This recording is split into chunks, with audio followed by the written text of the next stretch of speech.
शरद, हम लोग अपने घर में खर्चे करते रहते हैं, कभी यहाँ खरीदारी कर ली, कभी जरूरतें हैं, कभी हमारी लग्जरीज हैं।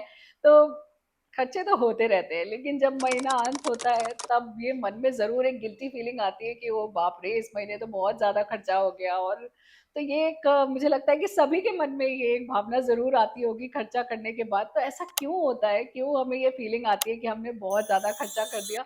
तो आज इसके बारे में ज़रूर आप राज़ खोलिएगा कि ये फीलिंग कैसे आ जाती है हमारे अंदर।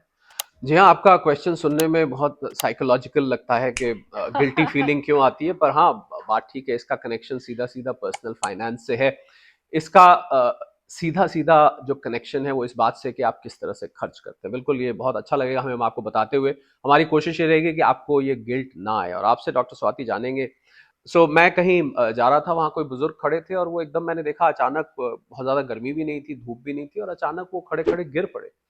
तो जब उनको होश में लाया गया तो पता लगा कि उनका ब्लड प्रेशर एकदम से कम हो गया। फिर पता लगा कुछ वो दवाइयां भी लेते थे। तो ये आपसे आज जरूर जानना चाहेंगे कि ऐसा क्यों होता है। बल्कि बुजुर्ग क्या, बहुत सारे यंग लोगों के साथ भी ये देखा जाता है। और इसलिए देखा जाता है क्योंकि हम चाहते हैं कि आप देखें कि ये सिचुएशन आपके साथ ना आए, क्योंकि चिंता है हमें आपके सेहत की, चिंता है हमें आपके पैसे की, कि आपके पास ढेर सारा पैसा हो। शो का नाम है सेहत भी पैसा भी। मैं डॉक्टर सी एस शरद कोहली, इकोनॉमिस्ट और फाइनेंस एक्सपर्ट। मैं doctor Swati Maheshwari, internal medicine specialist.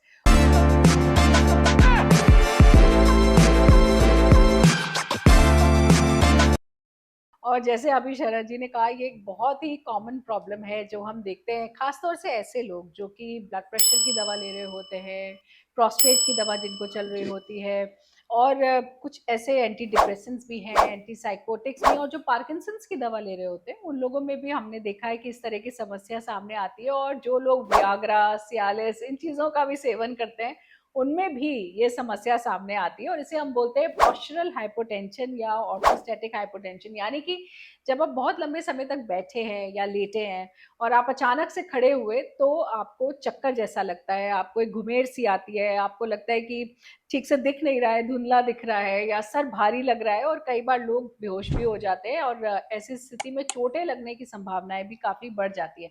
तो ये केवल बड़े बुजुर्गों में नहीं है, पहली बात। और दूसरा, कई सारे लोगों के मन में धारणा रहती है कि बढ़ती उम्र के साथ तो ये होगा ही, तो ऐसा भी नहीं है। ये ऐसा बिल्कुल भी नहीं है कि ये उम्र के बढ़ने के साथ साथ ऐसा हो रहा है। ये कई सारी जो है परेशानियों की वजह से हो सकता है।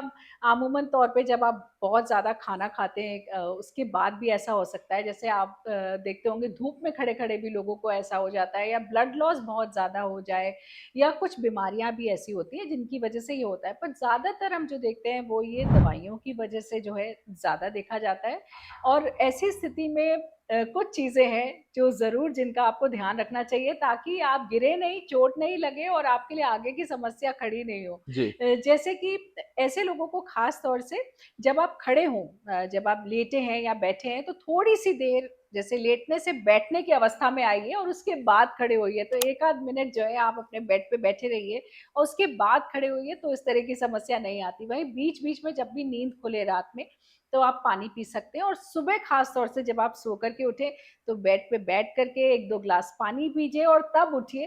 तो ऐसी स्थिति में लोगों को चक्कर नहीं आता है। और जैसा आपने कहा कि खड़े हुए थे बैंक में काफी समय के लिए, या कहीं पे कोई अगर खड़े हुए, तो अपने लेग्स को क्रॉस कर लीजिए। अगर ओ। आप अपने लेग्स को क्रॉस कर लेते हैं तो उससे भी थोड़ा आराम मिलता है। हम्म। वहीं इसकी समस्या का निदान जो है वो हमारा वाटर इनटेक में भी है, यानी कि आपको पानी ज्यादा पीना होगा, और नमक जो है वो भी इसमें फायदा करता है। तो अगर आप नमक ज्यादा लें, तो उससे भी जो है इसमें आपको आराम मिलेगा। लेकिन खास तौर से ऐसे लोग जिनको ब्लड प्रेशर रहता है, या हार्ट की समस्या है, किडनी की प्रॉब्लम्स है, जिनको आपको डॉक्टर ने हिदायत दी है कि आपको पानी कम पीना है या आपको नमक कम खाना है, उन लोगों को खास तौर से अपनी दवा में फेरबदल कराने की जरूरत है। तो आप ज्यादा पानी या ज्यादा नमक ना लें। लेकिन बाकी लोग आमूमन तौर पे ये चीजें करके जो है इससे अपने जी। ब्लड प्रेशर को जो है कंट्रोल कर सकते हैं। और साथ ही इसके लिए कभी कभी कंप्रेशन स्टॉकिंग्स भी आती हैं। तो आपने देखा होगा, टाइट जी। कलर की कंप्रेशन स्टॉकिंग्स होती हैं, वो यहाँ तक, थाइस तक या वेस्ट तक पहनाई जाती है। तो उनसे भी जो है कई बार जो है जी। आराम मिलने लगता है इस स्थिति में। तो ये चीजें जो है आप आसानी से कर सकते हैं। तो इनसे जो है आपकी ये जो समस्या है, बार बार चक्कर आना और जी। एकदम से जी। खड़े होने की, इसमें आपको आराम मिलेगा। अब आपसे भी ये जाने शरद की, खर्च करने का सही तरीका क्या है? यानी कि देखिए, हम तो अपनी मनमर्जी से ज्यादातर लोग खर्च करते हैं, जब जैसे जैसे जरूरतें आती जाती हैं लोग खर्च करते जाते हैं और फिर बाद में बैठ के पछताते हैं। तो इसलिए आज आप ये जरूर बताइए कि खर्च करने का सही तरीका क्या है? जी हाँ, आपने जिन चक्कर की बात करी, आप ज़्यादा खर्च दे कर देंगे तो भी चक्कर आ जाता है। ये जो आपने नहीं ज़िक्र किया वो मैं ज़िक्र कर देता हूँ कि वाक़ई बिल्कुल। में चक्कर आ जाता है और ज़्यादातर लोग आप बल्कि एक सर्वे हुआ बड़ा इंटरेस्टिंग, उसमें लगा कि 100 में से करीब 98-99 लोग जब भी खर्च करके महीना होता है उनको लगता है हमने ज़्यादा खर्च कर दिया। और आपको हैरानी होगी उसमें से बहुत सारे ऐसे भी लोग थे जिन्होंने वाक़ई ज़्यादा नहीं खर्च किया था। पर उनको ऐसा लगा कि हमने ज़्यादा खर्च कर अच्छा। दिया क्योंकि over a period of time उनको लगा ठीक था, कोई इतना ज़्यादा नहीं खर्च किया। पहले लग रहा था जैसे ज़्यादा, तो ये क्यों लगता है? कुछ तो इसके पीछे साइकोलॉजी है, पर ये साइकोलॉजी स्टेम करती है आपकी फाइनेंशियल हेल्थ से, फाइनेंशियल प्लानिंग से, फाइनेंशियल तौर तरीकों से। और मुझे लगता है कि ज़्यादातर लोग अपनी मंथली प्लानिंग नहीं करते हैं। और अगर आप जैसे आपको तनख्वाह आई या आपको कोई इनकम आती है या आपको जहां से भी आपका सोर्स ऑफ इनकम है, वो तो आपको मोटा मोटा अंदाजा होता है कि हम इतना सही कमाते बात हैं है। साल में ये सब।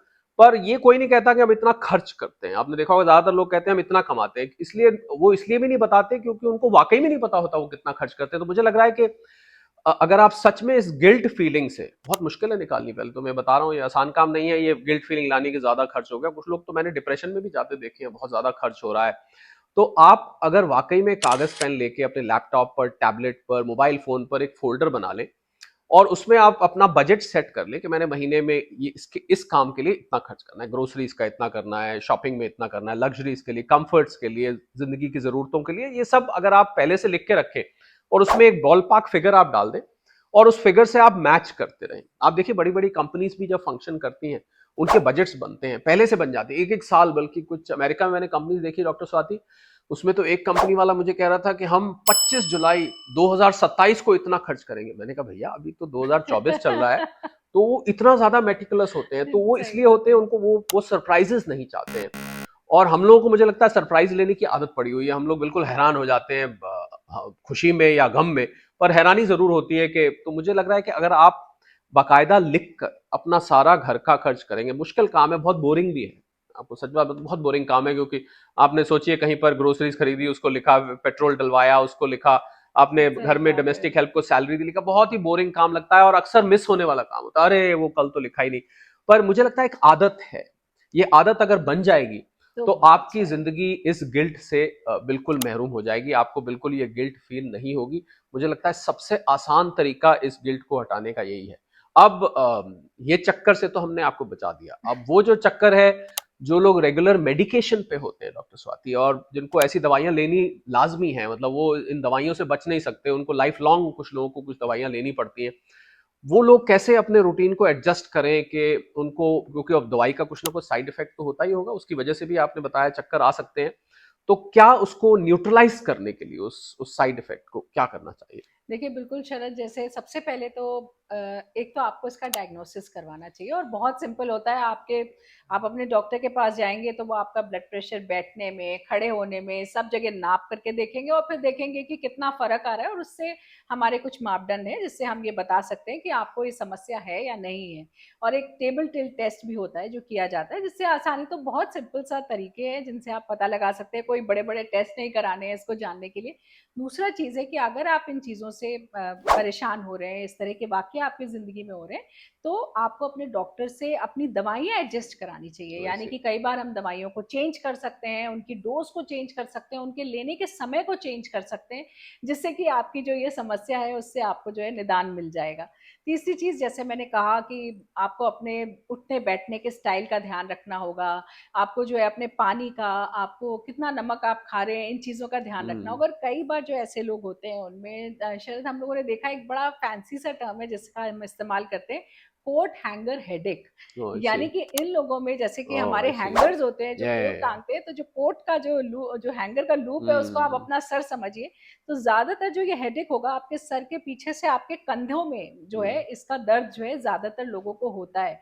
तो अगर इस तरह की समस्या आपके सामने आ रही है, क्योंकि आपका जो खून का प्रवाह है इन मसल्स में वो कम हो जाता है, तो ज़रूर आप अपने डॉक्टर से बात कीजिए। इसके लिए क्या ट्रीटमेंट लेना है ये भी आप जान सकते हैं, और किस तरह से आपको अपनी दवाइयों में चेंज लाना है, लाइफस्टाइल में चेंज लाना है, ये भी आप अगर करें तो आपको इससे बखूबी जो है निदान मिल सकता है। और बाकी आपके जो भी, अगर इस तरह की समस्या से आप भी जूझ रहे हैं, इन दवाइयों पर आप भी हैं, तो आप हमें भी लिख सकते हैं, हमसे भी अपने सवाल पूछ सकते हैं, और अपने खर्चे को लेकर के जो भी आपके मन में बातें हैं वो आप शरद से पूछ सकते हैं, और हम सभी दोनों ही आपके जितने भी सवाल होंगे उनके जवाब देंगे। आपके जो कमेंट्स हैं वो हमारे लिए मोटिवेशन भी है, और अगर आप किसी खास टॉपिक पर हमसे वार्तालाप सुनना चाहते हैं तो आप वो भी हमें लिख करके भेजिए। तो आप क्या कहेंगे शरद, हमारे शो को बिल्कुल, सब्सक्राइब करें? बिल्कुल सब्सक्राइब करें, लाइक करें, कमेंट भी करें। और खर्चों की जो बात हो रही थी डॉक्टर स्वाति, आपकी इजाज़त हो तो मैं उसमें कुछ जोड़ भी दूँ, जो जी मुझे याद आ रहा बिल्कुल। था, मुझे लग रहा है भूलना नहीं चाहिए हमको,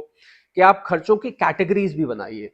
खर्चे लिखते तो हैं, पर खर्चों के हेड्स बनाइए। अब आप ये ये मत बहुत सोचिए कि हम आपको इंटरेस्टिंग है। घर का अकाउंटेंट बनाना चाहते हैं, ऐसा बिल्कुल नहीं है। पर आप हेड बनाइए कि ये मेरी ज़रूरतें हैं, ये मेरे कम्फर्ट्स हैं, ये मेरी लग्ज़री हैं, और ये ऐसे ही बिंज टाइप है। मतलब आप जैसे कहीं गए, जिसको हम इम्पल्सिव शॉपिंग करते हैं। मैं सही बात है। मैं डॉक्टर स्वाति इम्पल्सिव शॉपिंग पे आने वाले किसी एपिसोड में बोलना चाहूंगा, क्योंकि वो बहुत बड़ा टेंशन की रीजन बन गया है। खासकर ऑनलाइन जब आप मोबाइल पे फ्लिप करते रहते हैं, बस ऑर्डर एक एक उंगली लगा के ऑर्डर करना है। सही बात पहले है। तो मार्केट में घूम घूम के विंडो शॉपिंग होती थी, अब तो बहुत आसान हो गया है। तो मुझे लग रहा है उस पर भी तो आप कैटेगरीज बनाएंगे अगर, तो उससे आपके खर्चों की प्लानिंग और भी अच्छी हो पाएगी। और क्यों हम ये सब बता रहे हैं, आप ये सोच रहे होंगे, इसीलिए बता रहे हैं कि हम चाहते हैं साहब आप सेहतमंद रहें, आप स्वस्थ रहें, आप तंदुरुस्त रहें, और आप पैसे वाले भी बने रहें, आपको ढेर बिल्कुल। सारा आपके पास पैसा हो। हम पैसे आपके बचाते भी हैं, क्योंकि बचा हुआ पैसा भी आपकी सेविंग्स में जुड़ जाता है, वो भी आपको साथ में अमीर बनाता है। तो देखते रहिए, जुड़े रहिए, और हम आपके साथ लाइव भी आएंगे, हमसे आप सवाल पूछ सकते हैं। और कुछ मेंबरशिप प्लान्स हम आपके लिए लेके आ रहे हैं, आप उसमें मेंबर बनिए, और उस मेंबर बनने से आपको बहुत सारे फायदे होने वाले हैं। बिल्कुल, तो देखते रहिए, सेहत भी पैसा भी।